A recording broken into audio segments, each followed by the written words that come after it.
Hello, I'm Jack Aranda. I'm the Director of Neonatology and also the Program Director of the Neonatal Perinatal Medicine Fellowship Program here at SUNY Downstate in Brooklyn. Today, I'm going to give you an overview of the Neonatal Perinatal Medicine Fellowship Training Program starting in July 1st, 2021.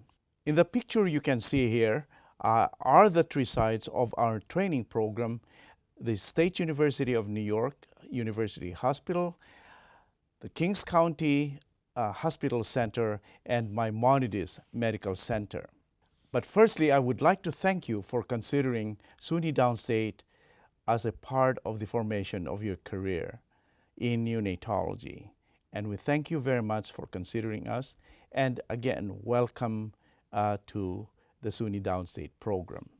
So this overview in the next 15 to 20 minutes is composed of the answers to the frequently asked questions, such as the training sites and the neonatal faculty, the mission goals and competencies, and clinical and research rotations, as well as the teaching programs and the duty hours, important policies, evaluations, the research and scholarly activities, salary, and the requirements of the American Board of Pediatrics in this discipline. So the three clinical training sites include the SUNY Downstate University Hospital, which has a 29-bed NICU with the term nurseries, and Kings County Hospital Center, 30-bed NICU and term nurseries, and the Maimonides Medical Center, a 30-bed NICU but much higher daily census with 99,000 deliveries, and the maternal fetal medicine rotation program. And the other side is Columbia Presbyterian Morgan's Stanley Cardiac Intensive Care Unit, which is a cardiology rotation in the 17 cardiac beds within an 80-bed NICU at Columbia Presbyterian, and then the follow-up clinic and early intervention program. So this shows you the neonatal faculty. I would not go over and talk to you about all of these faculty. You can find them in our website. Just to let you know that at SUNY Downstate, we have Dr. Gloria Valencia as the director of the NICU, and at Kings County, we have Dr. Ivan Hand as the director of the NICU and neonatology also. And at Maimonides Medical Center, we have Dr. Alok Butada, who is the director of both the NICU and the neonatal site fellowship program. The 1 month rotation at Maimonides Hospital in maternal fetal medicine is done during the last year of the training, and this is because the maternal fetal medicine program at Maimonides is a very rich program in this discipline. This will serve to increase the knowledge base as well as the training in this discipline for you in the last year of your training. So the overarching goal of the neonatal program, fellowship program, is to develop and train outstanding caring and compassionate clinicians by providing a comprehensive, strong, and solid background in clinical neonatology, physiology, pathophysiology, pharmacology, and evidence-based neonatal and perinatal practices and interventions, and by providing a scholarly experience of the highest quality. The areas of competencies which you will be required to acquire and be proficient are medical knowledge, patient care, professionalism, interpersonal communication skills, practice-based learning and improvement, and systems-based practice. Your rotations will include 14 months of NICU rotations over the period of 3 years at SUNY University NICU, Kings County NICU, and Maimonides NICU. During the first year, it's 7 months, and second year is 4 months, and 3 years, and the third year is 3 months. You will also have neonatal cardiac ICU rotation for 1 month in Colombia at the second year, and a maternal fetal medicine rotation for 1 month at Maimonides in the third year. And you participate at follow-up clinic and early intervention programs, as well as research activities for 17 months. Now, these research activities can be provided at the Neonatal Pharmacology Clinical and Translational Research Laboratory. And we are opening up two disciplines, healthcare disparities for 1 month at the second year, as well as the cardiac functional echocardiography for 2 months at year 1 and year 3. And then, of course, you have your vacation for 1 month every year. So this shows you how the rotations are done at first year, second year, and third year. As you can see here, you will rotate at the 3 NICUs, and this is very good because they have all very different practice-based systems. And then you have 1 month of rotation at Columbia and 1 month at maternal fetal medicine at Maimonides, and then of course your research months. So you can see at the bottom here that the NICU total is about 7 months during the first year, 4 months plus 1 cardiac rotation during the second year, and 3 months plus 1 maternal fetal medicine rotation during the third year. And this totals to about 16 months of clinical and 17 months of research. So the bulk of the training is equalized between research and clinical. So you have examples of your conferences and educational opportunities. On Mondays, for instance, here you have research lab meeting. On Tuesdays, we have the neonatal research and scholarly rounds. Wednesdays, the grand rounds. And Thursdays, we have, it's a very busy day, we have the maternal fetal neonatal rounds, as well as the biweekly neonatal morning report. And then in the afternoon, there is the neonatal neo reviews that is a protected time. And on Fridays, every other Friday, there's functional echocardiography training. Just to remind again what I was saying is that on Tuesdays you have the afternoon seminars, and on Thursdays you have the neo reviews, which are protected time, and you can shut off your beeper. Then we have the weekly meeting of the fellows as a group or as an individual with the program director. And to remind you that in our program, we have an atmosphere of free communication and zero tolerance to reprisals. And the fellows may provide suggestions and complaints anonymously using an anonymous Gmail account. We'll provide that to you as soon as you come to our program, or a Downstate GME complaint Gmail account. And of course, these are examined very closely so that they can be resolved. Your responsibilities will be to learn, read and remember, practice and do, participate in QI activities and multidisciplinary conferences. You have to teach residents, medical students, and other healthcare professionals. And in your third year, you're assumed to have some administrative responsibility for the fellowship training program, as well as making schedules, etc., and also assume responsibilities of the neo review sessions. Just to remind you that there is an on-call also that is expected in order to provide fellows with the continuity of patient care experiences and semi-autonomy throughout a 24-hour period. And it's no more frequent than every 4th night, which comes out about 6 nights or 6 calls per month. During the Columbia rotation, the fellows are expected to come back to SUNY campus for critical meetings and for their night coverage. and no new patients may be accepted after 24 hours of continuous duty.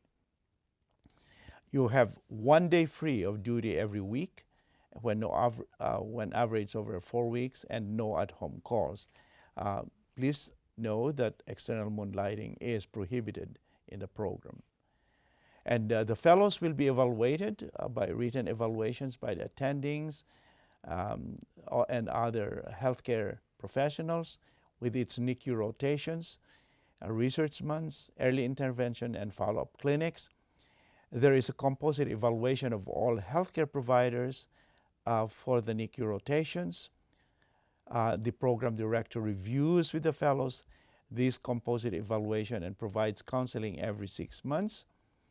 And fellows do anonymous written evaluations of the training program and neonatal faculty every 12 months. Any problem or concern are discussed with the fellows and attending faculty and or the program director. You are required to have scholarly activities, and you must participate actively in scholarly activities. And each fellow must design and conduct a scholarly project with the guidance of the fellowship director and chosen designated research mentor. The scholarly involvement must begin the first year and continue for the entire period of training. The American Board of Pediatrics requires hypothesis testing research, and research productivity must be presented to the Scholarship Oversight Committee every 6 months.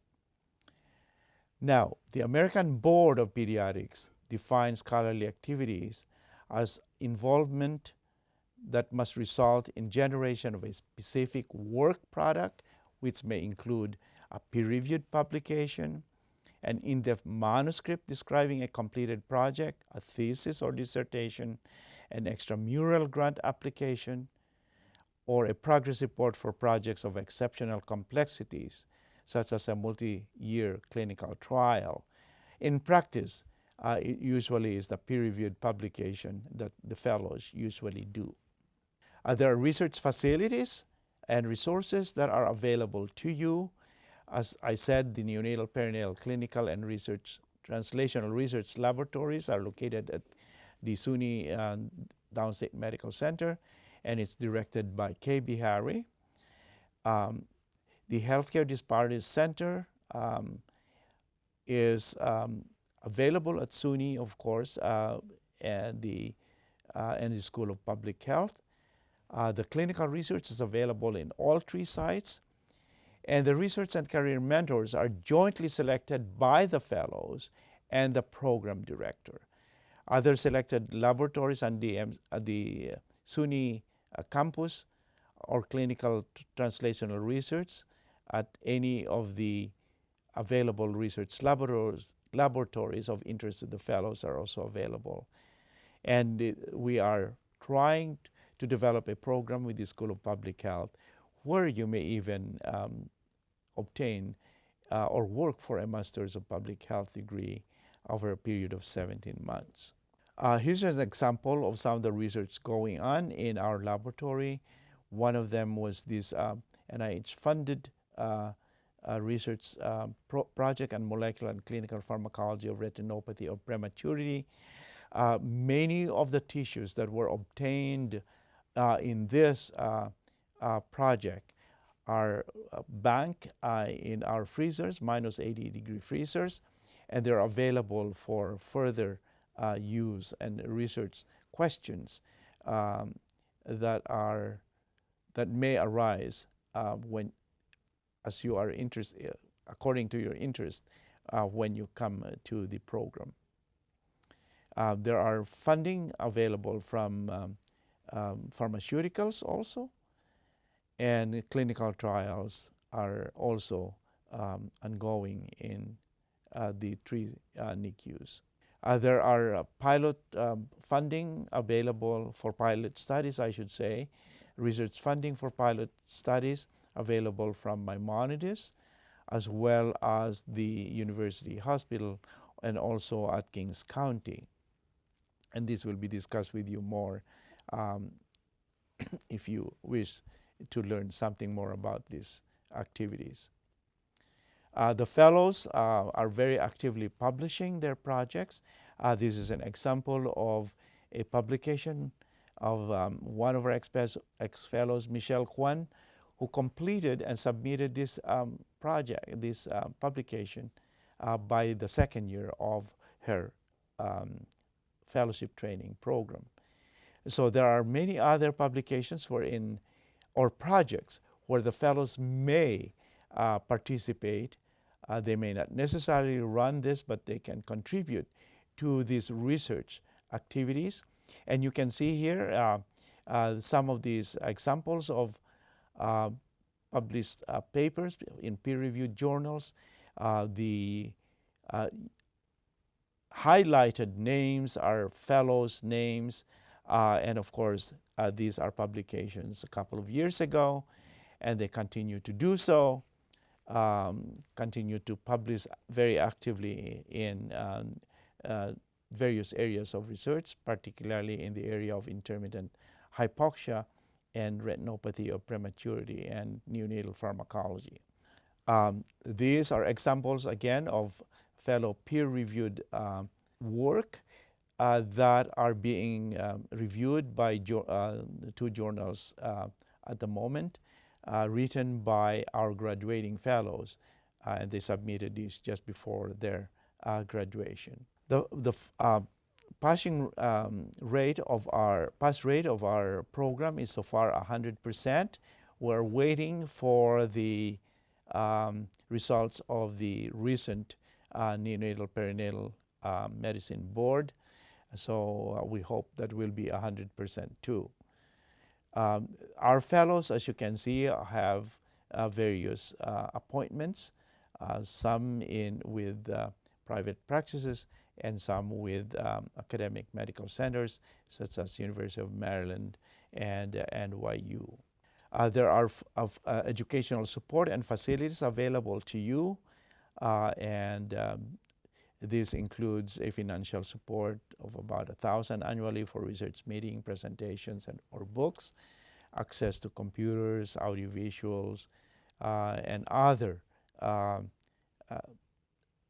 facilities and educational support that you may need. The core curriculum follows that of the American Board of Pediatrics, and this can be emailed to you if you request it. So the salaries are basically shown here. There is a little bit of a range, but ultimately they are equalized for living allowances. And the reason for this is that we have 3 sites, and depending upon where the source of your salary is, you may have a different rate, but these are adjusted ultimately for the living allowances. All of you will have medical benefits and liabilities, insurances. So that basically summarizes what our fellowship program is. At the end of all of this training for 3 years, a verification of competence form will be completed by the program director and submitted to the American Board of Pediatrics. And we thank you again for considering our program for your training and the beginning of your career in neonatology. We hope to see you at SUNY Downstate in Brooklyn. Thank you so much.